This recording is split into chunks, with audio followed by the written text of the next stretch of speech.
हमारा प्रभु आज हमसे भी यही प्रश्न पूछते हैं कि तुम क्या कहते हो कि मैं कौन हूँ।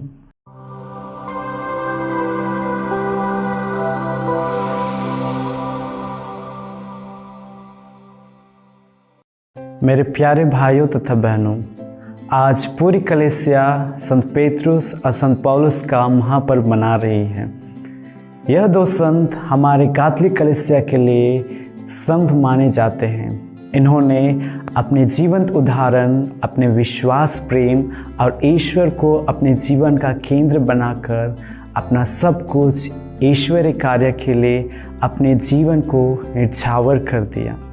प्यारे भाइयों तथा बहनों, यह दो संत हमारे कलीसिया में एक अहम भूमिका निभाते हैं।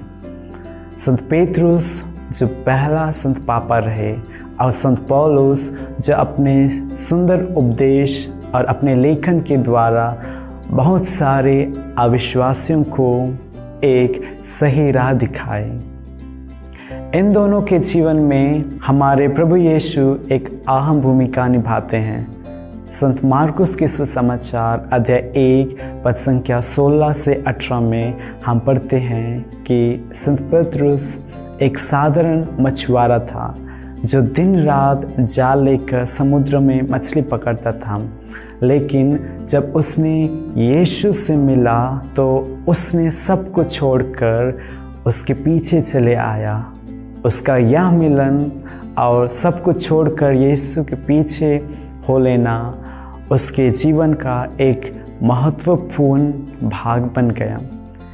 इसी प्रकार संत पौलुस के जीवन में जो प्रभु यीशु के शिष्यों को सताता था, ईश्वर पर विश्वास करने वालों पर अत्याचार करता था तथा उनकी हत्या करता था, लेकिन जब उसने दमस्कस की यात्रा पर प्रभु यीशु को अपने जीवन में महसूस किया, उसके प्रकाश को अपनी आँखों से देखा, उसी दिन से वह ईश्वर में एक नई रचना बन गया। उसका जीवन ईश्वर के प्रकाश से परिवर्तन हो गया। इन दोनों संतों के जीवन में प्रभु यीशु से मिलना उसके जीवन के लिए एक बहुत बड़ा बदलाव था। वे सब कुछ प्रभु यीशु को सौंप दिए, यहाँ तक कि अपने जीवन को भी वे ईश्वर के लिए बलिदान दे दिए। मेरे प्यारे भाइयों तथा बहनों, आज के सुसमाचार में हम देखते हैं कि प्रभु यीशु पेत्रुस से प्रश्न पूछते हैं कि तुम क्या कहते हो कि मैं कौन हूँ। सिमोन पेत्रुस जो ईश्वर को अपना जीवन का केंद्र बनाया था, उसने उत्तर दिया कि आप मसीह हैं, आप जीवंत ईश्वर के पुत्र हैं। जैसा कि हम जानते हैं कि सिमोन पेत्रुस एक साधारण मछुआरा था, लेकिन जब उसने यीशु को अपने जीवन में गहराई से महसूस किया तो उसने प्रभु यीशु को अपने मन से नहीं बल्कि प्रेम रूपी हृदय से समझकर उसने इस प्रश्न का उत्तर देते हुए विश्वास प्रकट किया। जब संत पौलुस के जीवन में देखते हैं तो उसने भी अपने महसूस को इस प्रकार ईश्वर के लिए इस प्रश्न का उत्तर दिया।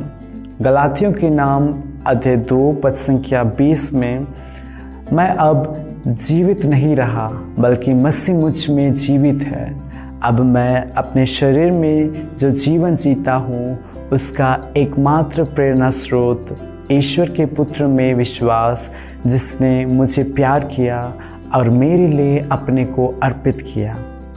फिलिपियों के नाम अध्याय 1 पद संख्या 21, मेरे लिए तो जीवन है मसीह और मृत्यु है उसकी पूर्ण प्राप्ति। इस प्रकार ये दोनों संत ने अपने विश्वास, भक्ति और प्रेम को यीशु के इस प्रश्न पर प्रकट किया। प्यारे मित्रों, हमारा प्रभु आज हमसे भी यही प्रश्न पूछते हैं कि तुम क्या कहते हो कि मैं कौन हूँ। मसीह हमसे बातें करना चाहते हैं, हमसे सुनना चाहते हैं। हमारा जीवन ईश्वरीय आशीष से भरा हुआ है। किसी के लिए वह मुक्तिदाता, किसी के लिए वह चंगाई दाता, किसी के लिए वह मित्र हो सकता है, तो किसी के लिए वह सब कुछ भी हो सकता है। तो आइए आज इस सुंदर दिन में किसी एकांत स्थान पर यीशु से कुछ समय बातें करें, ईश्वर से बातें करें और उसके इस प्रश्न का उत्तर दो जो आज वह हमसे पूछ रहे हैं कि तुम क्या कहते हो कि मैं कौन हूँ।